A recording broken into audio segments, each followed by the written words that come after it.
Bonjour, comment allez-vous? Hello to all my subscribers and followers. Big up to all my French people. You know, your girl is speaking some French because I'm coming soon. But anyway, today's topic is about grape and, you know, how no one is like going on and the outrage. We haven't seen it when the file came out about Epstein and all these things. And I'm just saying, like, you know, I was reading Romans this morning and I'm going to read it, and then, you know, it just was hard for me to dissect and understand. And he said, like, Romans 5 verse 3 to 4, I'm reading from the NIV. He said, not only so, but we also glory in our suffering, because we know that suffering produces perseverance, character, and character hope. And, you know, a lot of survivor that, you know, survive the island and all the things that they go through. And, you know, for me as well, from the past, and, you know, even my children that, you know, encounter these bad things. And, you know, we're like so quiet because it's like, it's a part of us, it's the norm. So like when adults hurt children, we don't see it as a crime. Only a few, I'm not saying that everyone, but, you know, most of the time, sometimes when someone hurt you, you're like, you know, the way the system is like, it blames you. Even as a child, you blame you like it's your fault. And, you know, I've been there, and, you know, it's like, it brings a level of shame where you would say, I don't want to talk about this and let's hide it. And, you know, it affects the person, because when someone hurt you, it's like they hurt your soul. They take advantage of you without, you know, you consenting. It's like, you know, just dashing away your innocent like that. You know, it's hurt, it's pain. So when the Bible is telling me like my perseverance will bring good character and hope, I'm like, I understand that what I've been through, you don't wish it on anyone else, but at the same time, you want people that do all these things to you to get, for them to go through the system where you're vindicated and justice is served. But you see where everyone that done whatever evil they name on the list, they're walking free and people still praise them. It's just that we just see it as a norm. You know, there's a scripture in the Bible where it says like, children will be having children. Like, you could see where the Lord tell you that at this point. So for a child to be giving birth to a child, it obviously that there's men that's going to see as the norm, and there's going to be a part where it's a norm. And I just realized that we're in that place because we're saying, you know, we are in the last days, and at the end of the day, we are in Revelation and the Lord is coming soon. But we can't accept that the fact that these people don't outrage is because they already accept it as a norm. There's some mom that they turn a blind eye when they know that even the same dad is hurting their kids. They don't want to break up their happy home, so they rather keep it in the home. They know the uncles hurt the child, this virgin the child, and all this, and they don't say nothing about it.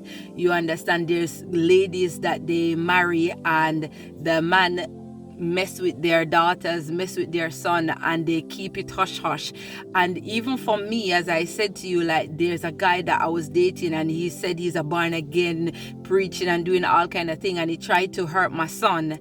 And, you know, at the time my son was so young, but I cut the guy off and we didn't, you know, report it because we know that it's my son word against him, and, you know, the system is not going to just believe. So I said to my son, you know, if you go older and you literally want to bring this person to justice, because we know that God will bring this person to justice. But when I look and I explain this to like family members, they still hold this guy on a pedestal where they take his money, they take his thing, he's close to them. And, you know, we look at it and we say, you know, where's the justice? And, you know, our heart, we just see it as nothing. And because a lot of our parents went through it, and we, this generation, we go through it, and now the younger generation is literally going through it. And you can see on podcasts, man is saying, you know, when you reach your 40s, that's it, you're done. So they don't even want you in your 40s, and even when you're in your 20s, they see you as like done as well. So they want like the 15, the 16, and even younger.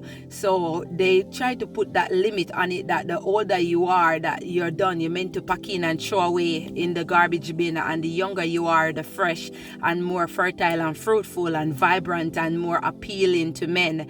So there's something that we cannot change. We only can pray and ask God to come for his world and for, that this thing that, the system, most of the people that are in law, I told you that they are already sell out to the devil. Those judge and jury and all those people, there's something that they're doing. You think they're going to come now when you put someone that is accused of this, they get a light sentence and you're like, why is a slap on the wrist? And a man that went to steal a chicken or something in the store, he get 10 to 15 to 20 years, maybe life in prison for just stealing a chicken because he was hungry. And then a man that raped a little child, probably from the age of 2-3, he just get like 3 to 4 years, and you're like, oh my gosh, you understand, you would expect that's more. But like I'm saying, guys, take heart, just go on your knees and pray to God. And I know, like I said, I don't want to be contrary, but we just have to give this to God, because only him will bring to justice. And he said in his word that everything that happened in the dark will come to light, and this is the time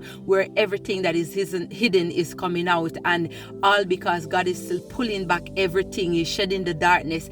And you realize that, in the beginning in Genesis, he said, like, let there be light. And you remember after 4 days, that's when he created the moon and the sun. And you have to understand that when he said let there be light, there was a form of light. You understand, whether it's his glory or it was a whole entity that is a light, but there was a light. And we light a match, we'll do all kind of things to get light in this time.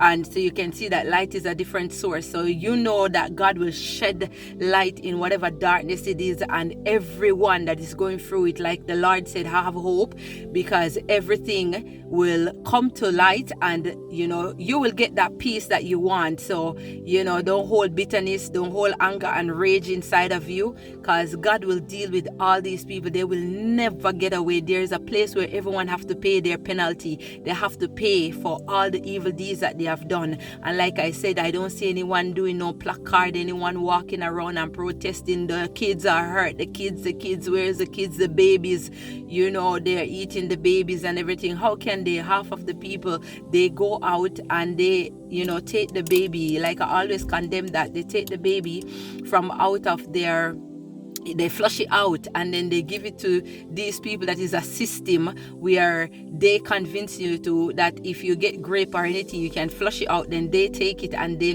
consume it. So at the end of the day, you only help to assist them to do more evil. So at the end of the day, how can we point finger? How can we judge when we're not picking the speck out of our eyes? So that's how we are. That's why we can't outrage, because like I said, a lot of us, we keep silent. So why are we going to shout now when we keep in silent in our home? We keep in silent in our marriage. We keep in silence everywhere else. We keep silence. Probably a child told you in school, and she said, don't tell him this is what happening to me at home. The teacher, you keep silent. So there's hardly whistleblowers nowadays. But like I said, God is the biggest whistleblower, the Holy Spirit, and he is whistleblowing everywhere. So take heart. And like I said, it is well. There's no way you can get back what the enemy has stolen from you, like that. If you're they disvirgin you can't get back that. But you have that peace in your soul that that they will be convicted, whether it's on earth or in death. So just that they know that they will be convicted, that the Lord will not leave you, the Lord will not forsake you. You might not know the Lord and you don't know why it happened to you, but like I said, we all have to go through things. Some people go through heinous things, but it's for a reason, and like you said, for character. And for you to give a testimony now and stuff like that, I cannot say I feel your pain, because like me, I scream and I share it, just like no one literally say anything. But that's just life. We just have to go and watch those bad people rise now, but in the end they're coming down. So just take heart. And like I said, if you like my channel, click like, click share, comment, and let me know what you're going through in this season. Thank you guys. I love you.